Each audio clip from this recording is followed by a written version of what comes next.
L'édito de Djameldine Benchenouf.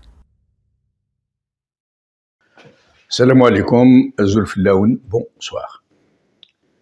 Nous allons au sujet de la fracassante sortie politique de M. Soufiane Jilali, président de Jil Jadid, au journal en ligne TSA.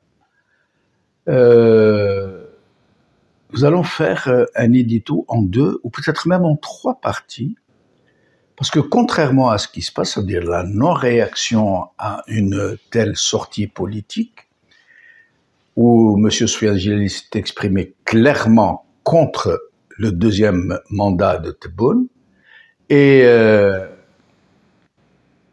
un bilan très mitigé sur son premier mandat, très mitigé pour le moins qu'on puisse dire.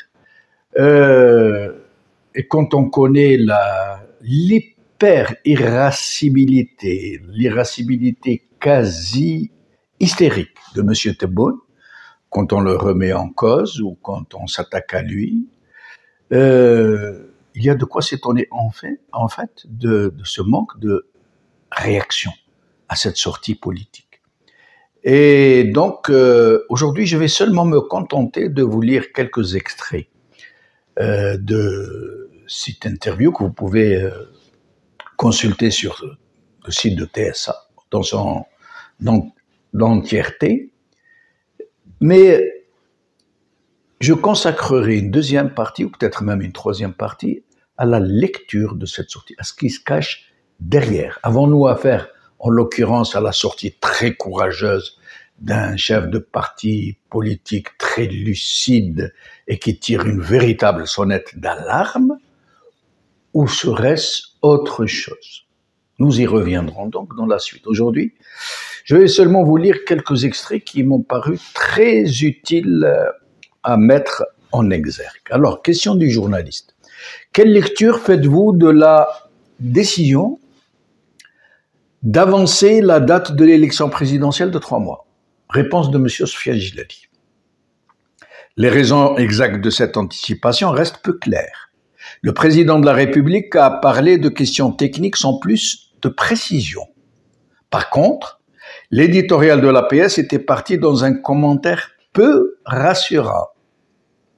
Pour l'instant, les partis politiques comme les médias naviguent à vue.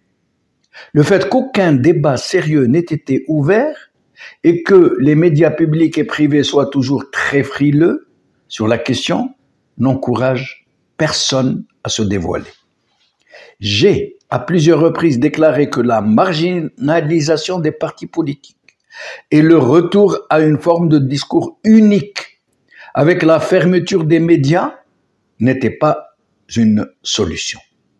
Ce qui aurait dû être une mise en ordre pour un meilleur départ est devenu dans les faits la finalité. C'est une régression. Question du journaliste. Quel bilan faites-vous du premier mandat de M. Tebboune? Réponse de M. Soufiane Jilali. Par contre, au plan des libertés, le bilan est plutôt mitigé. La vie politique a été anesthésiée. Et les choix de gestion des médias sont, de mon point de vue, très critiquables. Ce qui m'inquiète le plus, c'est la politique économique. Le tâtonnement est évident et les discours ne sont pas suivis des faits. Aujourd'hui, et au vu des dérives de l'ancien régime, le président Tebboune revient, sans le dire, au principe et à la méthode de Boumediene, sans l'austérité, mais avec la rente à distribuer. Cette fois-ci, non pas une clique de prédateurs, mais aux potentiels électeurs. C'est un retour à la case départ, c'est là où il y a un malaise. Il y a donc comme une fatalité pour l'Algérie de tourner en rond. Il aurait pourtant fallu briser ce cercle et en sortir définitivement. J'estime qu'il y a une incompréhension de fond du problème algérien. Le diagnostic est mal posé et le mal progresse. Le pouvoir sent bien qu'il est en train de perdre la main, mais ne semble pas comprendre ce qu'il se passe. Par réaction sécuritaire, il veut augmenter sa capacité de contrôle sur la société. Mais de ce fait, il aggrave la situation. Voilà pourquoi je suis dubitatif. L'Algérie vit une crise de transition culturelle, sociologique et économique. Nous sortons d'une tradition ancestrale sans savoir où aller. Notre inadéquation au monde d'aujourd'hui ne semble pas interpeller nos dirigeants. N'ayant pas saisi la profondeur du mal, ils veulent résoudre les dysfonctionnements sociétaux avec des politiques volontaristes pour gagner la paix sociale. J'attendais du pouvoir actuel qu'il responsabilise l'Algérien et non pas qu'il renforce l'assistanat, qu'il ouvre le champ aux énergies nouvelles et non qu'il revienne aux méthodes répressives, qu'il préserve les ressources du pays et non pas qu'il perpétue et amplifie les politiques des subventions. J'attendais la dynamisation de la bourse d'Alger, la privatisation transparente du secteur public improductif, la levée des contraintes administratives sur les opérateurs, la réforme de la justice, de l'éducation, de la santé, de l'enseignement supérieur. Le temps presse, mais le système refuse de s'adapter au nouveau monde. L'Algérie s'est recroquevillée, s'isole et se nombrilise. Si nous continuons dans la vision d'aujourd'hui, nous serons non seulement déclassés pour très longtemps, mais nous risquons de très graves déconvenues. Question du journaliste. Vous avez rencontré le président de la République à plusieurs reprises. Pensez-vous qu'il se représentera pour un deuxième mandat? Monsieur Sofiane Jilali, au vu de sa dernière prestation télévisée, il m'a semblé décidé à rester aux commandes. D'ailleurs, selon la dépêche de l'APS, il serait déterminé à accomplir ce qui reste de son programme.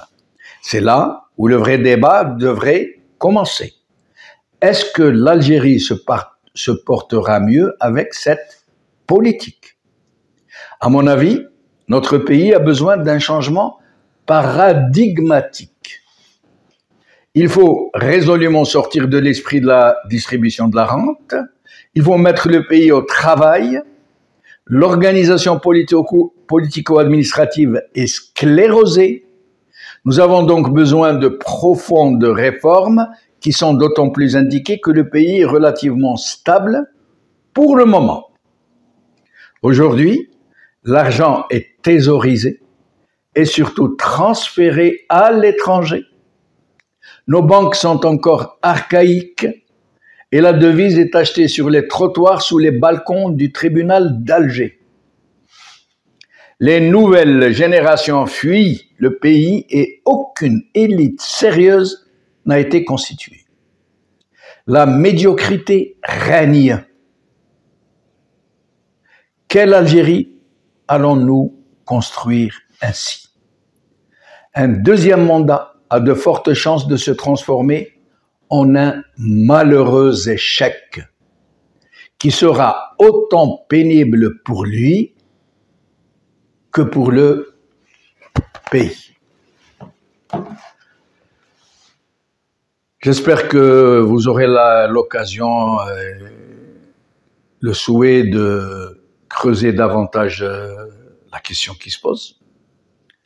Qu'est-ce qui a motivé une telle sortie? Et nous en parlerons plus en détail demain, Inch'Allah. Qala khair.